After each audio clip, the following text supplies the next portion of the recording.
A Bíblia, adivinha? Romanos, exatamente. Romanos 12, dos versos 3 a 8.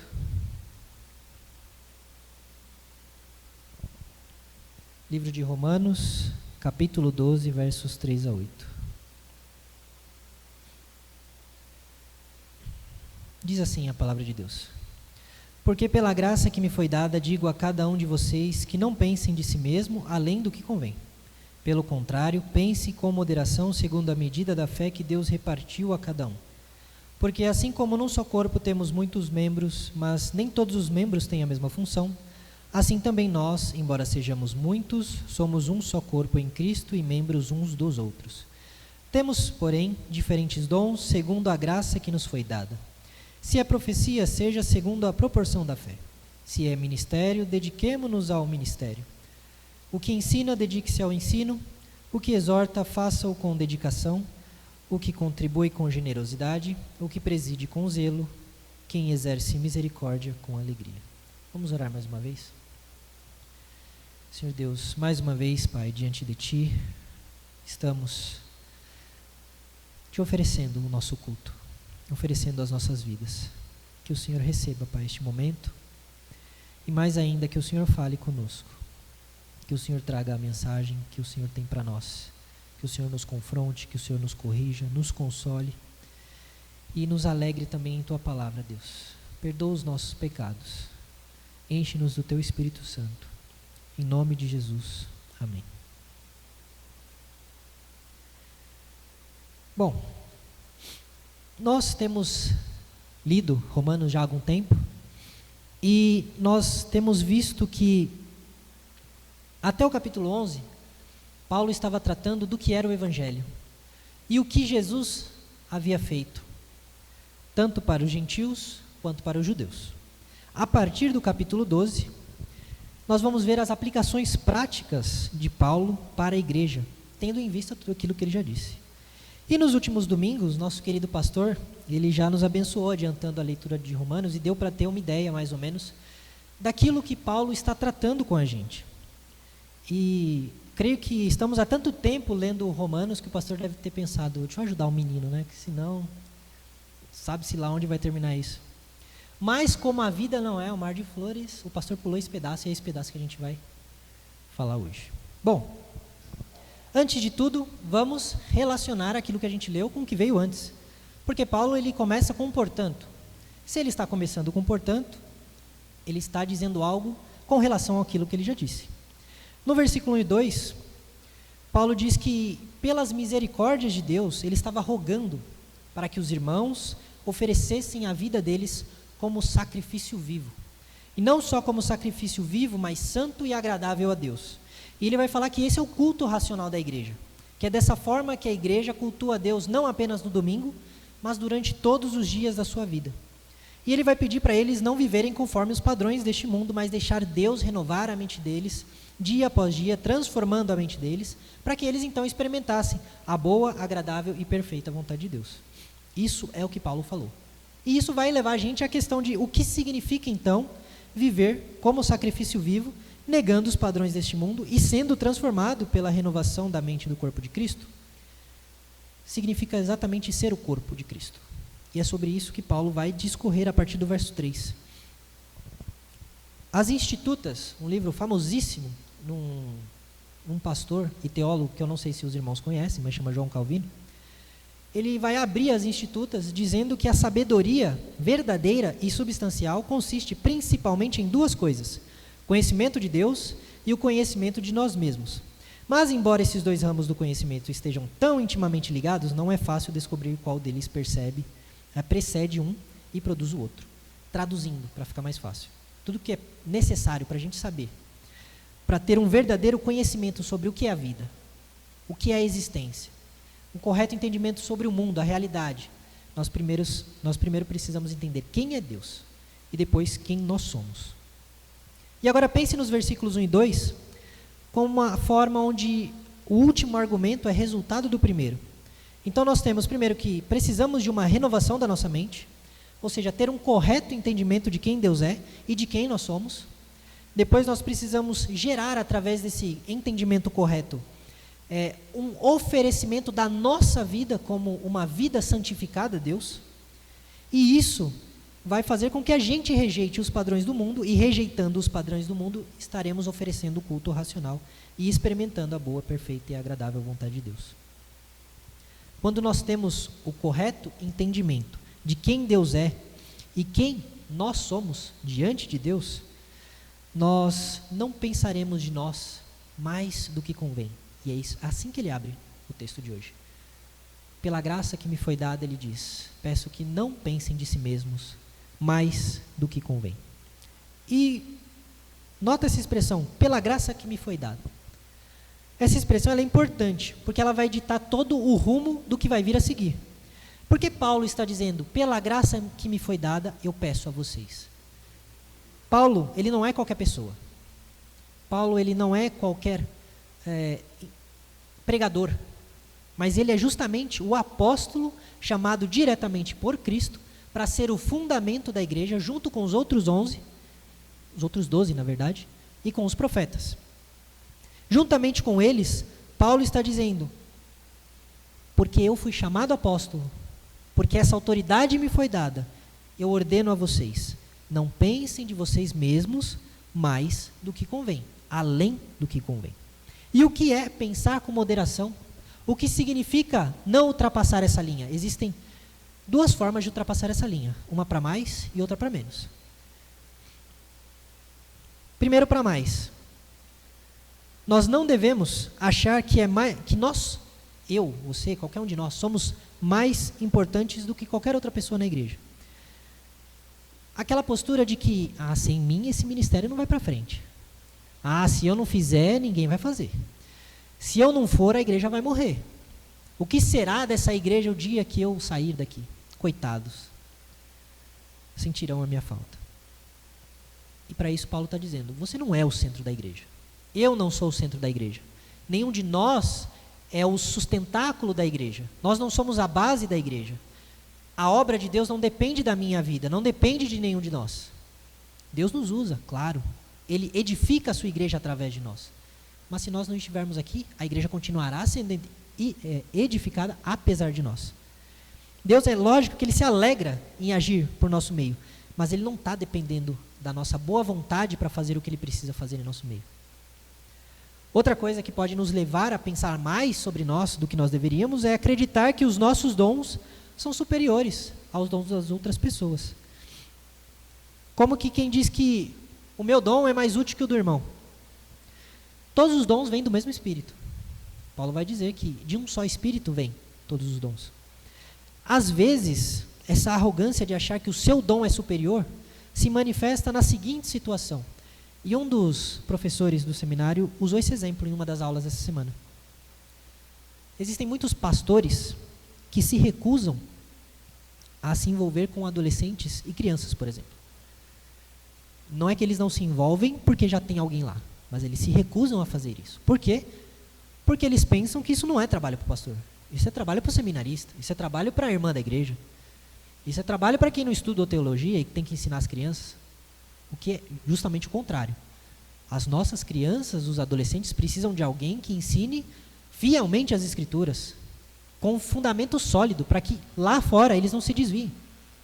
E aí esse pastor acha que o dom dele é tão superior ao dom de, por exemplo, alguém que intercede, sem que ninguém fique sabendo, que ele delega essas situações para outras pessoas.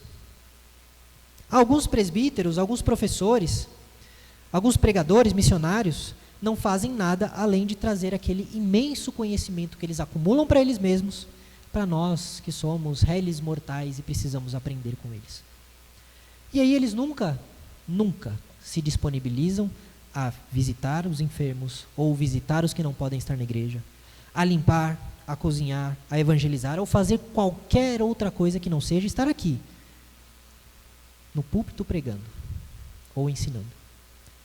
Porque, afinal de contas, ele foi chamado para ensinar, ele não foi chamado para visitar o irmão que está doente. Ele não foi chamado para limpar os bancos da igreja. Ele não foi chamado para apertar o play da live para que as pessoas que estão lá em casa assistam a live. Não, ele foi chamado para ensinar. Porque o dom dele, O dom dele é muito superior. Outra forma de pensar de si mesmo, além do que convém, é buscar reconhecimento e status através da servidão, ou através do seu serviço. O serviço cristão, ele é para a glória de Deus. Ele não é para aplauso humano. Porque aquele que busca o aplauso humano na hora de servir, ele já recebeu a sua recompensa. E não passa disso. Aquele que faz ou deixa de fazer só com o objetivo de ser reconhecido, porque se ninguém te elogiar, então você abandona o cargo, ou você abandona a sua função, então você não vai ter mais do que aquilo que recebeu. Talvez um obrigado, talvez um muito bem, talvez até um tapinha nas costas, mas será só isso. Porque Deus não se alegrará da sua postura, se for essa. Outra forma de pensar mais de si mesmo do que o convém é não aceitar a correção e achar que sabe de todas as coisas. Pensar com moderação de si mesmo vai incluir estar sempre aberto para repreensão e para o aprendizado. Se você não conhece uma pessoa que, quando corrigida ou confrontada, ainda que com cuidado, ela larga a mão de fazer o que estava fazendo, porque ela fica com birra, talvez essa pessoa seja você. Não estou dizendo que é, mas todos nós conhecemos alguém assim. Alguém que está tudo bem, até você dizer, olha, irmão, irmã, não faça assim. Assim não está bom. Tenta desse jeito. Ou tenta daquele outro jeito. Como assim você está falando isso para mim? Como assim você não reconhece todo o esforço que eu dei para fazer aquilo que eu estou fazendo? Como assim nunca está bom para você? E a pessoa vai embora. E nunca mais faz aquilo que ela está fazendo. Isso é achar que você está acima das críticas. Que você está acima de qualquer repreensão. Ou de qualquer ajuda. E não está. Mas, se esses são motivos que nos levam a pensar mais de nós do que nós devemos, também não devemos pensar menos de nós. E a primeira coisa que não devemos fazer quando estamos lidando com pensar menos é acreditar que nós, que você, que eu, não temos o valor. Ou que Deus não está nos usando. Nós somos pequenos demais. Nós somos fracos demais. Eu não sei, eu não sou bom para isso, eu nunca servi para isso. Eu não sou importante aqui, não faço tanta diferença assim. Se você está em Cristo, você tem um lugar no corpo. Não existe um membro da Igreja de Cristo que não tenha um dom que deve ser usado. Não existe no seu corpo nenhum membro que você não use. Da mesma forma, não há em Cristo nenhum membro que é inútil. Um corpo com um membro amputado, que se recusa a servir por pensar menos de si mesmo, é um corpo que sofre. Porque vendo o seu membro ali, o seu membro não responde. Segunda coisa é negligenciar os dons que Deus te deu por medo ou insegurança. Sabe, aquela coisa de, eu não vou fazer nada, ou eu não vou fazer isso, porque eu não sou bom o suficiente não. Porque eu não posso errar de novo, já errei uma vez. Isso é desobedecer a graça que lhe foi confiada, se você de fato tem o dom para servir com aquilo que você está servindo. Isso pode revelar um orgulho velado que está preocupado muito mais no julgamento dos outros do que em fazer a vontade de Deus. Porque qual é o motivo de você não fazer mais aquilo que você está fazendo? Falaram que não ficou tão bom assim. Falaram que, de repente, não estava tão legal. Então, peraí, a motivação para você servir é, nossa, você foi bem, é uma aprovação, é um aplauso. Volta no mesmo problema do que vimos anteriormente. Só que agora você está pensando, está se rebaixando de vez se aumentar. E quando nós vemos que Deus nos dá um dom para servir a igreja, é claro que nós precisamos nos preparar. É claro que a gente não nasce pronto, não nasce sabendo. A gente não sabe todas as coisas. Mas se recusar a aprender, se recusar a servir por conta de suas limitações, é infidelidade contra Deus. E contra o dom que Ele te deu. Terceiro motivo que nos leva a pensar menos é viver se comparando com os outros. Paulo vai dizer que cada um tem a medida de fé e dons distintos que o próprio Senhor deu. Comparação, como se eu estivesse em uma competição de quem prega melhor, de quem toca melhor, de quem varre mais rápido, de quem limpa o banheiro e ele fica mais cheiroso. Não é para isso que a gente está aqui.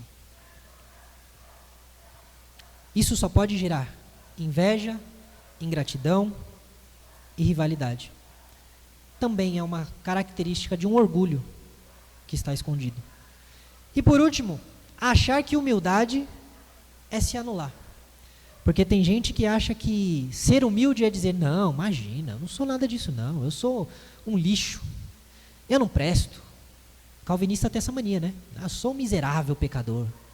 É verdade, nós somos miseráveis pecadores. Mas foram esses miseráveis pecadores por quem Cristo deu seu sangue. Por alto preço Deus nos comprou. E o valor que nós temos não está em nós, mas no sangue que foi derramado por nós. E se o sangue de Cristo foi derramado por nós, nós agora temos valor. Não porque nós somos alguém, mas porque Cristo derramou o seu sangue por nós. Qual é a postura a se seguir então? O caminho do equilíbrio. A verdadeira humildade cristã é seguir sem pensar além da medida, da fé que Deus te deu.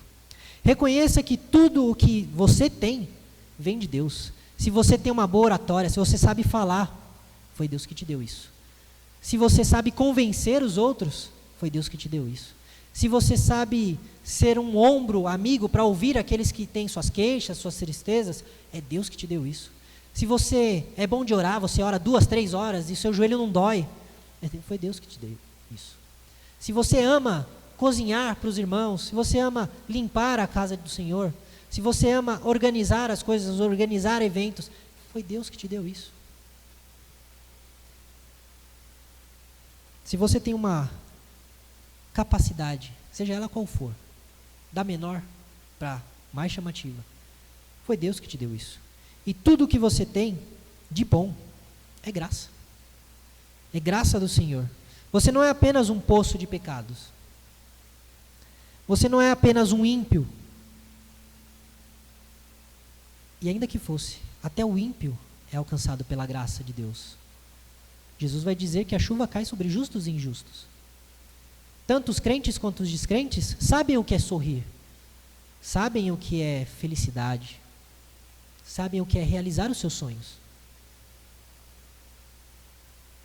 Quanto mais nós, que fomos redimidos pelo sangue do Cordeiro e regenerados pelo poder do Espírito Santo, quanto mais nós não podemos reconhecer as graças do dom de Deus em nossas vidas. Segunda coisa é que nós devemos usar os nossos dons sem orgulho, mas também sem esconder. Não se esconda achando que Deus colocou em sua mão algo grandioso demais. Deus não se engana. Se Deus te deu algo para cumprir, é porque Ele espera que você cumpra algo. Seja fiel a Deus, porque é para Ele que você vive, não para as pessoas, não para o que vão achar, não para o que vão pensar, mas para que você cumpra aquilo que Deus colocou na sua mão para que você cumprir. Os que buscam fama, aplausos, reconhecimento, de novo, é só isso que eles vão ter. É vazio, é nada. Passa. E eles em breve vão ser esquecidos. Agora, o que Deus te deu para cumprir, isso será um peso de glória eterno para a sua vida. Você será recompensado. Não pelos seus méritos, mas porque você foi fiel ao Senhor que te chamou e trabalhou os seus dons. A salvação ela não é por mérito, mas o galardão, o que ele é além de uma recompensa pelo trabalho? O nosso salário diante de Deus vai ter muito a ver sobre o quanto nós fomos fiéis a Deus. O quanto nós nos dispomos a servir a Deus, quer no dia bom, quer no dia mau. Pense então com moderação. Você não é tudo. Não é. Mas você também não é nada. Você é alguém em quem Deus decidiu agir. A igreja não depende de você, mas você faz falta sim. Um corpo, o seu corpo, o meu corpo, não depende do braço para existir. Se eu arrancar o meu braço fora, eu não vou morrer porque eu perdi meu braço. Mas que falta vai fazer o meu braço se eu estiver sem ele? Ninguém morre porque teve que amputar um pé. Mas que falta faz um pé? Por isso todos nós fazemos sim muita falta no corpo de Cristo. Às vezes a gente acha que não, mas fazemos. Quanto a igreja não perde quando um de nós decide não se envolver porque dá muito trabalho, porque eu tenho uma vida muito corrida, porque eu já faço coisa demais, porque eu não sei fazer muito bem direito as coisas que esperam que eu faça, a igreja sofre. Porque nós precisamos de uns dos outros. Eu preciso dos irmãos e das irmãs, assim como eu sei que os irmãos precisam de mim. Segunda coisa aqui dos versos 4 a 5, Paulo vai trabalhar justamente essa unidade do corpo de Cristo. Tudo isso é para dizer que você, que possui um corpo, você olhe para o seu corpo e pense na igreja. A igreja é como o seu corpo, que possui muitos membros. E ninguém é chamado para ser tudo em todo lugar ao mesmo tempo, dentro da igreja. Talvez o estagiário seja, mas fora ele, ninguém. Se você não é seminarista, não é estagiário, você pode ficar tranquilo. Olha só, Paulo, quando ele fala um só corpo, ele está dizendo que a igreja é uma, certo? Ela está unida com Cristo, apesar das diferenças. Pense aqui, nesse templo. Olha essas paredes, essas janelas. Chamamos tudo isso aqui de igreja. Ah, você vai à igreja hoje? Vou. Estamos falando desse local. Só que o banco onde você está sentado não é igreja. Se você tirar esse banco daqui de dentro, ele lá fora, ele não é igreja. O telhado também não é igreja. Se você tirar uma telha desse telhado, se você descobrir todo o telhado da igreja e colocar lá fora, aquilo não é igreja. Você sozinho, eu sozinho, nós somos apenas tijolinhos da igreja de Cristo. Somos um pedacinho dessa igreja. Lá, longe da igreja, fora do corpo, você não é igreja. Eu não sou igreja. Essa ideia de que podemos ser igreja sozinhos, no conforto dos nossos lares, no nosso ar-condicionado não porque está frio, né? Nas nossas lareiras, isso não existe. Você só é corpo estando junto em comunhão com o restante do corpo. Porque o que une um tijolinho desse edifício com outro tijolo é um cimento que se chama Espírito Santo. Olha eu fazendo alegorias, né? É o Espírito Santo que faz com que eu e você sejamos uma igreja. Sejamos um só corpo. É Ele que me liga ao pastor, que me liga a Fernanda. É esse Espírito Santo que me faz pertencer aqui à igreja de Cesário Lange. Se eu estiver lá fora e decidir que não vou mais estar com os meus irmãos, eu posso estar aqui todo domingo e eu não vou ser corpo. Se eu decidir que eu não vou estar mais junto com os meus irmãos, não quero mais compartilhar tempo com vocês, não quero estar mais junto com vocês, ainda que eu venha todo domingo, eu não estou sendo corpo. Eu vou estar mais parecendo com, quem é que lembra aí a mão da família Adams, sabe aquela mãozinha?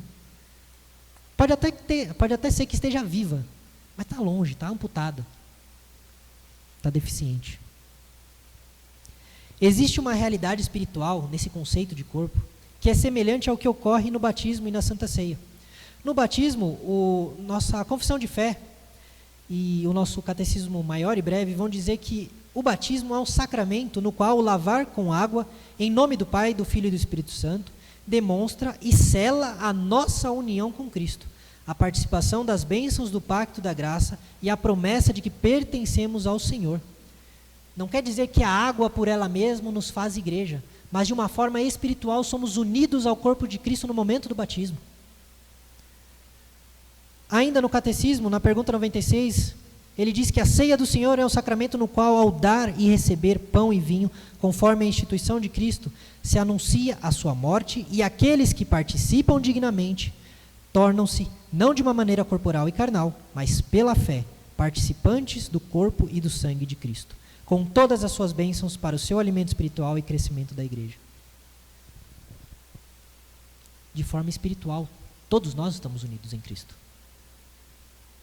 E a ceia e o batismo, as duas ordenanças de Cristo, estão aqui para nos lembrar disso, que nós somos um corpo. Como é que um cristão pode conceber a ideia de estar unido no corpo e não ser batizado, e não ceiar, e não ter o alimento espiritual para a sua vida, e não se alimentar do corpo e do sangue de Cristo espiritualmente? Como é que nós podemos dizer que estamos unidos ao corpo quando o próprio Cristo disse que se não comerem do meu corpo, não terão vida em vocês mesmos? Não tem como. De forma categórica. O que nós estamos aprendendo aqui é que somos unidos pelo Espírito. Mas se, de fato, estamos em comunhão uns com os outros. E nesse casamento, dessa grande família, cada cristão vai ter uma função, vai ter um dom, vai ter uma missão específica. Você não foi chamado para viver como João Calvino. Você não foi chamada para viver como uma Catarina. Você não foi chamado para ser o próximo Charles Spurgeon. Ou Santo Agostinho, sei lá. Pense em quem você quiser. Você foi chamado para ser o Gerson. Você foi chamado para ser o Francisco. Você foi chamado para ser a Salete, a Fernanda, o Valdemar. Deus te chamou para viver a sua vida. Você foi trazido à existência para, na sua história, fazer aquilo que Deus colocou nas suas mãos, para que você faça e edifique a igreja. O perigo de lermos muitas biografias é esse, de nós ficarmos desejando, nossa, como foi maravilhosa a vida de Jonathan Edwards, como eu queria ter esse fervor de Jonathan Edwards, como eu queria pregar numa praça e ver 3.000 almas se convertendo, pessoas pulando nas pilastras porque o chão está se abrindo e elas acham que vão para o inferno. Deus não te chamou para isso. Deus te chamou para ser você. E você acha que se você fosse Jonathan Edwards, nossa, aí sim, aí o diabo ia sair correndo, o inferno ia tremer e olha, mais um pouquinho vira pentecostal, né? Mas não, Deus te chamou para ser você.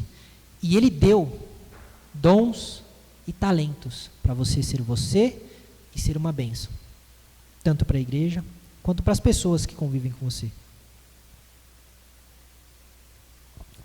E olha que curioso, quando a gente fala disso, na hora que eu estava fazendo esse sermão, eu lembrei que é curioso como muita gente, ela tem essa vontade de ser um Billy Graham, né? Ser alguém que enchia, lotava estádios. Mas quantos de nós desejamos ser aquele homem, aquela mulher fiel, que vive no Oriente Médio e que não pode correr o risco de saberem que ela é cristã, porque se souberem, ela vai ser demitida, sua família será perseguida e provavelmente todos serão mortos. Esse homem, essa mulher, é tão herói na fé quanto Billy Graham. Mas nós queremos ser os Billy Grahams, nunca os perseguidos, nunca os que enfrentam dificuldades para servir a Deus, nunca aqueles que nunca são vistos, aqueles que passam 30, 40, 50 anos em uma igreja de 15 membros, alimentando aqueles 15 membros. E ninguém nunca vai saber do nome daquela pessoa, a não ser aqueles 15 membros. Esse a gente não quer ser. A gente quer ser o reverendo Nicodemos, que vai para tudo que é lugar do mundo. Por isso eu digo, valorize a sua vida, porque a sua história, a sua vida, você precisa aprender a ver que há beleza em tudo isso. Porque Deus te entregou para viver a sua vida e para levar o Evangelho na sua vida. Certamente Deus não te deu a vida perfeita. Deus não me deu a vida perfeita, a vida dos sonhos que você desejava. Mas Ele te deu todas as condições para que você seja fiel a Ele e faça o seu melhor para servi-lo no meio em que você está. Nem todos têm a mesma função, Paulo vai dizer. Deus não fez você igual a outra pessoa. Deus não me fez igual a você, nem você igual a mim. Mas nos fez complementares. E nesse corpo não temos a mesma função, porque Deus quer que você precise do seu irmão e que você reconheça que precisa do seu irmão. Deus não quer que você tenha vergonha de pedir ajuda, tenha vergonha de perceber que você depende de outras pessoas. Porque você depende de outras pessoas. Deus quer que você reconheça isso. E não só que você reconheça que você pode precisar, e de fato precisará de alguém, mas que você se disponha a ajudar aquele que precisa de você. Sabe aquela ideia de que para ser cristão de verdade você precisa de uma segunda bênção? Ixi, isso era famoso até um tempo atrás, né? Um dom específico, ou algo do tipo. Isso é mentira. O dom que você precisa é aquele dom que Deus deu para você. O dom que você precisa para a sua vida, Deus te deu no momento em que você entregou a sua vida para Ele. E Ele desenvolveu esse dom na sua vida. E vai continuar desenvolvendo. O que você não pode é esconder esse dom. E você foi dotado com dons para servir, por quê? De novo, vou bater nessa tecla. Somos membros uns dos outros. Somos ligados uns aos outros em dependência mútua e real. Eu preciso de vocês, vocês precisam de mim. O remédio para quem acha que a igreja só está de pé por causa dele é o fato de que, na verdade, essa pessoa é quem precisa dos outros para ser parte da igreja. Quem acha que a igreja só avança porque essa pessoa é que faz o avançar a igreja, ela não percebeu que, na verdade, ela só é igreja por causa dos irmãos dela. Ela depende muito mais dos irmãos dela. Então, o que nós devemos evitar na prática, quando pensamos em ser corpo? Primeira coisa é o individualismo espiritual. Jamais devemos pensar que eu sou suficiente, que basta eu estar aqui, oferecer o meu culto, não preciso de mais ninguém. Eu venho aqui, sento no meu banco, louvo a Deus, choro, levanto a mão, dependendo da igreja, dou até um glória a Deus um pouquinho mais alto. Acabou o culto, pego minhas coisas, saio correndo e vou embora. Não, tenho mais coisa para fazer, não tenho tempo para perder não. E aí nos eventos da igreja não aparece. E aí quando é para confraternizar não aparece. E aí quando é para que a igreja esteja reunida, está frio demais, está chovendo, está difícil, hoje não. Não basta você e Deus. Deus nos chamou para sermos corpo, não membros isolados. Segunda coisa é que não há competição entre os membros. Comparar dons, disputar espaço, sentir inveja, brigar porque eu não estou cantando o suficiente, porque eu não estou aparecendo o suficiente, porque eu não estou na escala o tanto que eu gostaria. A igreja não é lugar para isso. Se você quer lugar para disputa de ego, não é na igreja que você vai encontrar isso. E olha, se tem um lugar onde há disputa de ego, é no grupo de louvor. Aqui, graças a Deus, isso não acontece. Não acontece mesmo. Mas quantos lugares a pessoa que está ali ministrando louvor, se ela perceber que ela cantou uma música menos do que ela estava esperando, não participo mais dessa banda. Está cheio de gente assim. Terceiro, não despreze os seus dons. Achar que só quem prega, só quem canta, só quem toca é que tem dom para servir na igreja é desvalorizar tanto a si mesmo quanto a Deus, quanto o fato de que Deus também te chamou para servir. Cada função da igreja, desde os que estão no púlpito até os que limpam o templo, todas elas são importantes, todas elas são necessárias. Imaginem vocês chegarem aqui, depois de 1, 2 semanas, que a igreja não teve uma vassoura passada. Imaginem os irmãos chegarem aqui e o salão social está do mesmo jeito que estava quando fomos embora no outro domingo. Precisamos uns dos outros. Por último, a falta de compromisso com a igreja local é outro problema. Frequentar esporadicamente, não se envolver, não caminhar com os irmãos é falhar como cristão. E é pecado de omissão, porque você está se retirando da responsabilidade de ser corpo de Cristo. O membro que não está ligado ao seu corpo, ele morre, ele seca. Faz o teste, chega em casa, arranca um dedo, vê quanto tempo dura o dedo. Por favor, não faz isso não, tá? É brincadeira. Não vai durar. E quais são os princípios positivos, então, para a gente aplicar? Primeiro, hoje eu estou cheio de ponto, pastor. Valorize a diversidade dentro da igreja. Não somos iguais, e isso é bom. Seja pelo dom, seja na idade, seja nas histórias que cada um vive, tudo isso reflete a beleza da sabedoria de Deus em te usar para abençoar pessoas diferentes de você. Valorize os menores do corpo como você valoriza os maiores. Valorize a sua posição dentro do corpo, valorize a posição do seu irmão dentro do corpo, porque todos nós somos necessários aqui. Cultive uma mentalidade de ser corpo. Se um de nós está sofrendo, Todos nós devemos sofrer com aquele que está sofrendo. Se um de nós está alegre, eu não posso chegar e falar, ai, olha lá, ele conseguiu, ó. Como assim? Eu não me alegro com o meu irmão que está alegre, que teve uma conquista, que está vivendo algo, uma bênção que Deus derramou sobre a vida dele.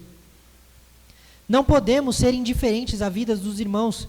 Somos na igreja como um adolescente. Não podemos ser como esse adolescente que, estando em casa, fica no celular. Eu já fui esse adolescente, tá? Antes que pense, eu falo por conhecimento de causa. Eu já fui esse adolescente. Eu não ficava no celular. Na época, o computador ainda era melhor que o celular. Ficava no computador. E quando eu me lembrava que tinha gente dentro de casa comigo, aí eu ia ver o que estava acontecendo. E eu vivia isso. Ou era na escola com os amigos, ou era no computador, conversando com os amigos, jogando um joguinho. E aí, de vez em quando, eu olhava assim para a porta, tinha alguém e falava, acho que é minha mãe, ó. Eu não moro sozinho. Que coisa. A gente não pode ser assim na igreja. Porque tem gente que vive assim, isolado. De vez em quando ele lembra, nossa, não é verdade? Ele é da igreja, olha só, ele é meu irmão. Não, irmãos. A gente precisa ser intencional nos nossos relacionamentos. Eu preciso ter a intenção de me relacionar com os meus irmãos. A intenção de abençoar a vida dos meus irmãos. Também preciso buscar cooperar e não competir. O reino, ele não é uma corrida entre nós. Não é uma corrida de vaidade. Se o seu dom foi te dado, ele foi dado para você servir, para você ser o último, para que todos estejam recebendo algo de bom a partir da sua vida. Não para você se destacar. Você, por acaso, faria aquilo que você foi chamado para fazer, se ninguém na igreja soubesse que você é a pessoa que faz isso? Será que você serviria se ninguém soubesse que é você que está fazendo aquilo? Ou você ia se sentir indignado? Como assim eu não estou sendo reconhecido? Como assim ninguém mencionou aquilo que eu fiz? Aonde está o seu foco para servir? Por isso, engaje-se com a sua igreja local. Comprometa-se com a membresia, os ministérios, os relacionamentos. Seja batizado. Ceie a ceia do Senhor. Seja um com o corpo de Cristo. Receba a bênção que é fazer parte desse corpo. Muitas pessoas se esquecem, eu vou voltar nesse ponto, porque esse ponto é muito importante. Se vocês não comerem do meu corpo, vocês não terão vida em vocês mesmos. Percebe como é importante participar do corpo? Como é importante estar junto de Cristo? Membro que não se conecta, ele atrofia. Mas aí você pode perguntar, eu não sei como eu posso servir. Eu não sei o que eu posso fazer, eu não tenho tempo, eu não sei o que eu faço. Experimente. Tente uma coisa aqui, outra coisa ali. Você não vai ser bom em tudo. Você não foi chamado para fazer tudo. De novo, só se você for estagiário. Se não for, você não foi chamado para fazer tudo. Você pode não ser bom em dar aulas. Ou você pode ser bom em dar aulas para crianças e não ser bom para adultos. Você pode ser bom para adultos e não conseguir dar aula para criança. Você pode ser bom, sei lá, em limpar, em orar, em contribuir. Tente. Você nunca vai saber se você não tentar. E a pergunta que vai ficar é, você é membro de Cristo? E o pastor trouxe isso há muito tempo atrás. Muito tempo, nem tanto assim, mas há um tempo atrás. Você é membro de Cristo? Ou é apenas um espectador do corpo de Cristo? Ou você só está assistindo tudo isso? Isso aqui é só um evento, como tantos outros. Para encerrar, irmãos, a última sessão do nosso texto. Versículos 6 a 8. Deus então distribui graças variadas a cada cristão. Deus não deixa nenhum de nós sem dom. De modo que nenhum de nós vai poder chegar e dizer ao Senhor, olha, Senhor, eu não servi porque não tinha o que eu fazer. O Senhor não me deu o dom. Aí ele vai falar, não te deu o dom que você queria, mas eu te dei. Mas eu não sabia. Por que será que você não sabia? Será que você enterrou o seu dom? Será que você não tentou descobrir qual é o seu dom? Se Deus nos deu esse dom, Ele nos deu segundo a sua graça, segundo a sua vontade, para que nós façamos o que Ele quer e não o que nós queremos. Isso é até interessante. Eu não queria, há muito tempo atrás, estar aqui. Aqui que eu falo aqui, num púlpito. Minha mãe sabe disso. Eu nunca quis estar na frente. Eu nunca quis aparecer. Eu nunca quis falar. E eu falo até para algumas pessoas. Eu não gostava nem de gente assim. Gostava, mas assim, os mais chegados. Não gostava muito de gente. Eu nunca fui do tipo que gosta de se expor. Mas chega um momento que a gente entende que tem coisas que são maiores do que a gente. Tem um momento que Deus nos convence a querer a vontade dele. O que eu não posso é lutar contra isso. O que eu preciso é me curvar diante da vontade de Deus e falar, sim, Senhor, pois eu vou fazer o que o Senhor quer. E o próprio Deus vai pôr em nosso coração a vontade de servir com aquilo que Ele nos deu. Deus não vai usar a gente à força. O Espírito Santo trabalha no nosso coração. Ele transforma as nossas motivações. Ele transforma o nosso caráter. Por isso, use os seus dons. Nenhum dom que é dado para ser escondido. Ele é dado para abençoar os outros. O sábio não é chamado para aprender e ter sabedoria para si. O misericordioso também não é chamado para exercer misericórdia só com ele mesmo. Puxa vida, errei, mas tudo bem. Como eu sou misericordioso, eu me perdoo. Não é para isso. Não prive a igreja. Não me prive, irmão, irmã, de ser abençoado pelo seu dom. Não nos prive de ser abençoado pelo seu dom. Da sua presença, da sua pessoa, da sua companhia. Não prive a igreja de ouvir os seus bons conselhos, de ter o seu ombro amigo para confissão de pecados ou de tristezas. Não nos prive de ouvir a sua voz, seja cantando, seja falando. Não nos prive de ser abençoados pelo louvor que você pode estar tocando, pela limpeza que você pode estar oferecendo, pela comida que você pode estar doando. Nós queremos e precisamos de você, de cada um de você. Paulo vai trazer então 7 exemplos de dons para servir a igreja. E junto com eles vai trazer os termos dos quais esses dons devem ser exercidos. Primeiro, profecia. Paulo vai dizer que aquele que profetiza, ele deve profetizar segundo a medida de fé. E o que é a profecia? A profecia é a fiel pregação da palavra de Deus. É falar aquilo que Deus fala. É transmitir as palavras que saíram da boca de Deus para os ouvidos daqueles que estão escutando. O profeta, quando vinha falar com o rei, ele trazia a palavra de Deus e ele dizia, assim diz o Senhor. Hoje, nós dizemos, assim diz o Senhor, e apontamos para as Escrituras. E a fiel pregação da palavra de Deus deve ser feita segundo a fé recebida, segundo a capacidade que Deus deu para que se faça essa profecia. Não tente falar da palavra de Deus além do que você é capaz de compreender. Não tente impressionar. Trabalhe com aquilo que Deus já deixou claro para você. Na proporção da fé, também traz a ideia de que nós não devemos, ao falar da palavra de Deus, ir além daquilo que é a nossa fé.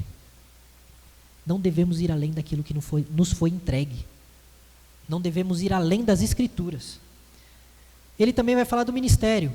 E aqui a palavra ministério é a palavra para servir, a palavra para diácono. Ou seja, aquele que atua com prontidão e amor nas necessidades práticas da igreja.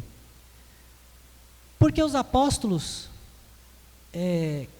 chamaram diáconos para o meio da igreja. Os diáconos não existiam desde o começo. Foi necessário o chamado deles para que os apóstolos, para que os bispos, presbíteros, para que eles pudessem se cansar na pregação da palavra. O trabalho do diácono, daquele que serve a Deus, e a gente pode estender esse ofício para todos aqueles que servem, é se dedicar a servir cada uma das pessoas. E aqui a nossa Bíblia vai traduzir como ministério essa palavra, mas ela não vai se limitar ao cargo de diácono. O que Paulo está dizendo é que todos os cristãos têm o dever de se dedicar ao que lhe foi confiado, seja no discipulado, seja trabalho com os jovens, seja no ministério infantil, bem como ajudar as pessoas em ajudas práticas que são necessárias no dia a dia, seja a carpintaria, seja o encanamento, seja a pintura, seja um mutirão que estiver acontecendo para limpar a igreja, para cozinhar, não importa. Aqueles que são chamados a todos os tipos de ministérios estão sendo chamados a se entregar à tarefa. Então, se Deus te chamou para ficar lá na porta, acompanhando o movimento, observando a igreja, que você faça isso com zelo. Se Deus te chamou para orar pelos seus irmãos, para interceder, faça isso com zelo. Se Deus te chamou para ir de casa em casa, visitando aqueles outros irmãos da sua igreja, faça isso com zelo. Depois Paulo vai falar sobre ensino, que é explicar as verdades de Deus com clareza e fidelidade. Esse aqui é um dos 4 pilares da igreja. É uma tarefa que pode ajudar a igreja a permanecer saudável ou a destruí-la. O grande número de igrejas fracas, que não sabem nem os princípios básicos da fé, elas estão assim por culpa do ensino. Seja pela negligência de quem ensina, seja pelos membros que não se interessam em aprender. Depois Paulo fala sobre exortar, que é ajudar irmãos a viverem de forma coerente com a fé. Novamente Paulo ele chama a fazer a exortação com dedicação. E a gente confunde exortação. A gente acha que exortar é dar bronca. Vou te exortar. O pastor vai exortar você. Exortar não é isso. Exortar é encorajar. Exortar é animar alguém. É estimular alguém a algo. Por isso, Paulo está dizendo, não canse de encorajar os seus irmãos, mesmo aqueles que são os mais fracos, por mais que pareça que é inútil. Se esse é o dom que Deus te deu, você mais do que qualquer outra pessoa precisa estar lá para encorajar os seus irmãos. E aí Paulo vai falar um dom que é meio impopular, e as pessoas não gostam muito, que é o dom de contribuir. Olha só.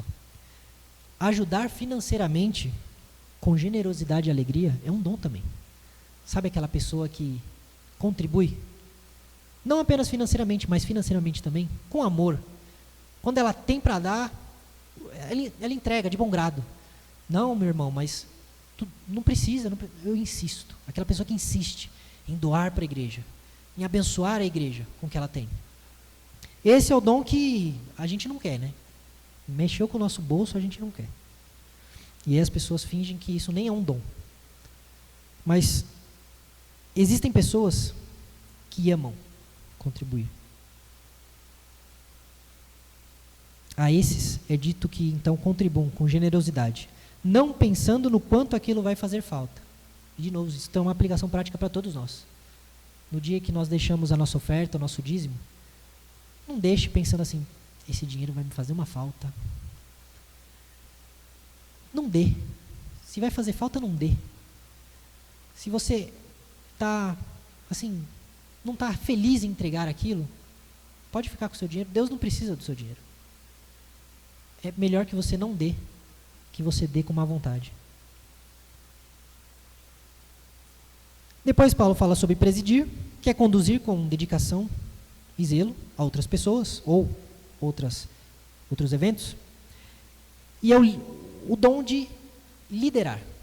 Algumas pessoas são naturalmente líderes. Esse é mais fácil, né? Esse a gente tem até no mundo corporativo essa evidência do dom de liderança. Pessoas que são chamadas para liderar. Aquela pessoa que se destaca organizando as coisas, conduzindo as pessoas e juntando todas as pessoas diferentes num propósito em comum. A esses, Paulo diz que é preciso ter zelo para que a liderança não seja um fim por si mesmo, para que não se transforme a liderança em um altar, onde você seja aplaudido, voltando ao mesmo problema que nós vimos lá no começo do texto. Mas que a liderança seja para servir, e servir a todos. Como diz Cristo, se algum de vocês quiser ser o maior, que seja então o menor. Paulo então vai dizer sobre o dom de exercer misericórdia, que é cuidar dos necessitados com compaixão e sem frieza. E esse é um dom muito necessário. Particularmente nos nossos dias. Nós estamos precisando de pessoas que com alegria têm a disposição de cuidar de quem está com necessidades, de pessoas fragilizadas. Quando foi a última vez que nós fomos visitar alguém, compartilhar comida, ajudar financeiramente um irmão que está em necessidade. Nós sabemos quem são os doentes em nosso meio. Nós sabemos quem são as pessoas que não podem estar aqui, não porque não querem, mas porque de alguma forma estão impossibilitados. Nós temos lista de oração. Nós também não somos uma mega igreja, onde fica difícil saber quem é quem, onde o fluxo é muito grande e as pessoas da manhã não conhecem as pessoas da noite. O que me espanta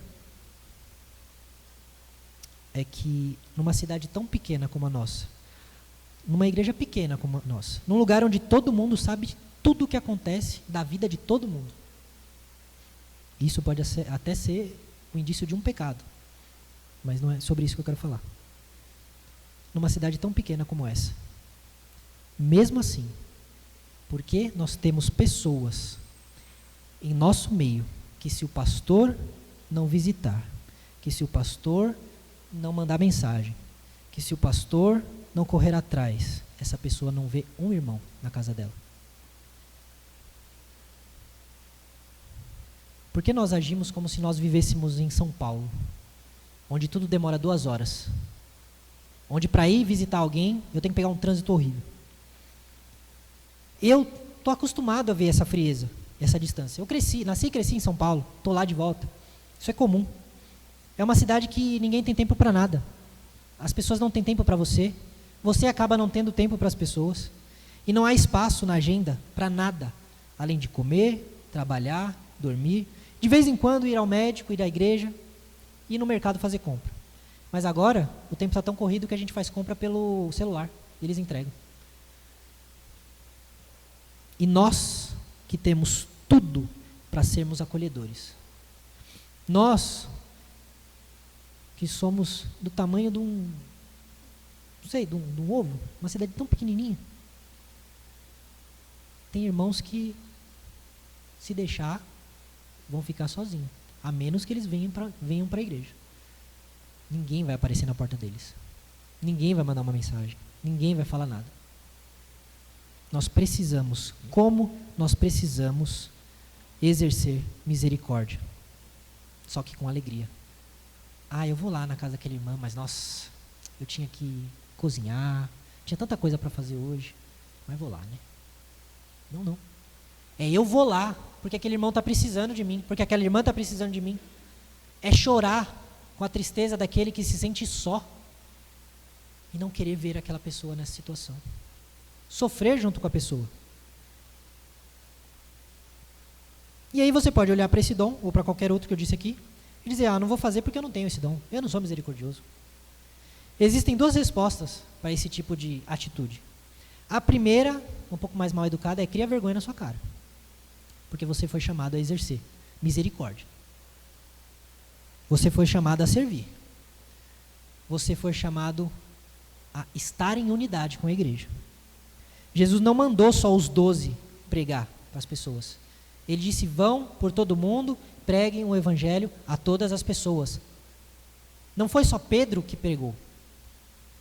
Todos nós somos chamados a levar o evangelho a todas as pessoas. A segunda resposta ela é um pouco mais educada. Talvez eu devesse ter começado com essa. Que é para te fazer entender que quando um corpo está andando, não são apenas as pernas que se movem. Os braços também se movem. Já repararam? Ninguém anda assim, né? Anda aí com o braço parado. É até estranho quem anda com o braço parado. Quando você está atravessando uma rua, você não só anda, a cabeça olha para os 2 lados. Os olhos ficam procurando se vem algum carro ou não. Ou seja, quando o corpo inteiro se move em direção a uma ação comandada pela cabeça, e a cabeça é Cristo, ainda que um membro específico seja mais ou menos responsável pela ação, por exemplo, andar, que são as pernas, todo o corpo se move junto. Nós temos que andar juntos. Que papo é esse da gente andar dividido, separado? Como assim? Eu só vou ter notícias do irmão se eu for na casa do irmão? Ou se eu chamar... Porque o irmão não fala nada, não diz nada, não aparece, só vejo na igreja. Eu não estou falando que a sua vida tem que ser um livro aberto, que você vai contar tudo para todo mundo. Mas nós temos que estar juntos. Qual o significado de dizer que somos família se não agimos como uma família? Agimos como estranhos? Como um clube social, onde as pessoas se encontram todo domingo, se divertem de vez ou outra, mas saiu daqui é cada um na sua casa. Cada um vive a sua vida. Seu problema é seu problema, meu problema é meu problema. Acabou.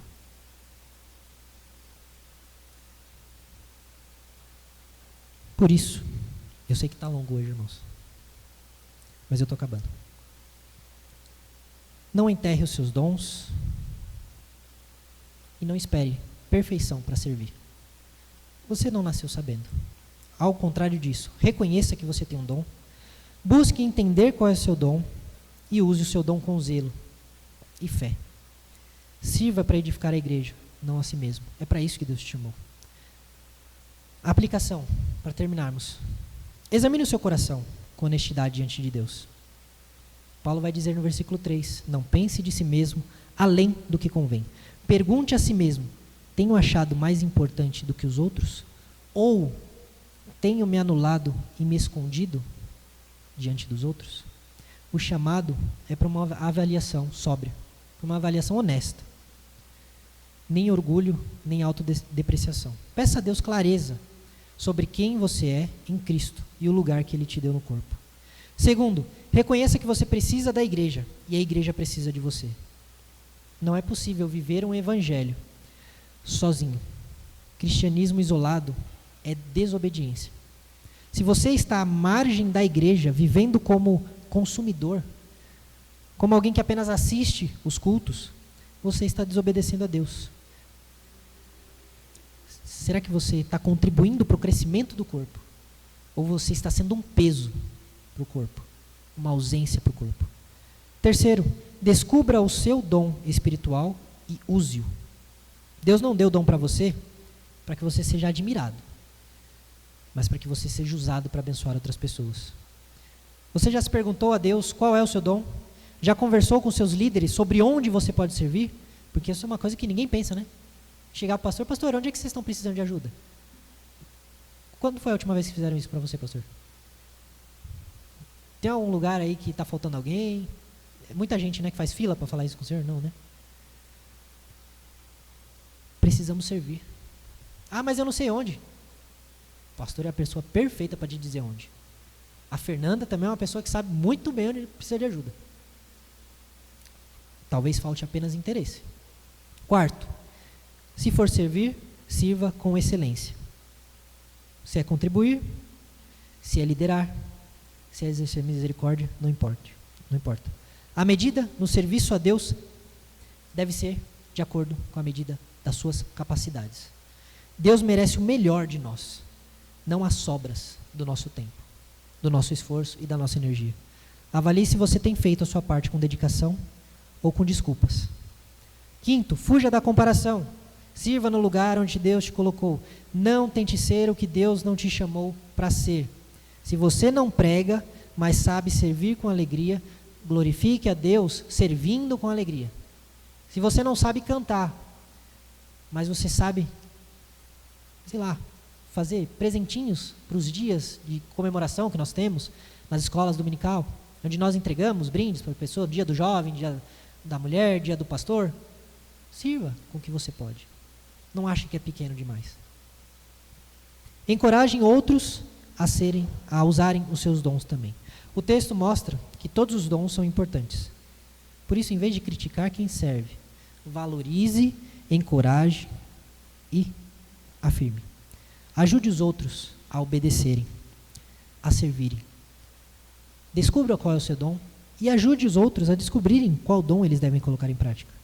Se você percebe que há algo faltando na igreja, seja você a primeira pessoa a se levantar para tentar resolver isso. Ainda que você perceba que isso não é para mim. Mas se envolva. Não deixe o corpo de Cristo adoecer por culpa da sua passividade. Que Deus nos ajude a sermos corpo, a sermos membro, a estarmos unidos uns com os outros. Amém.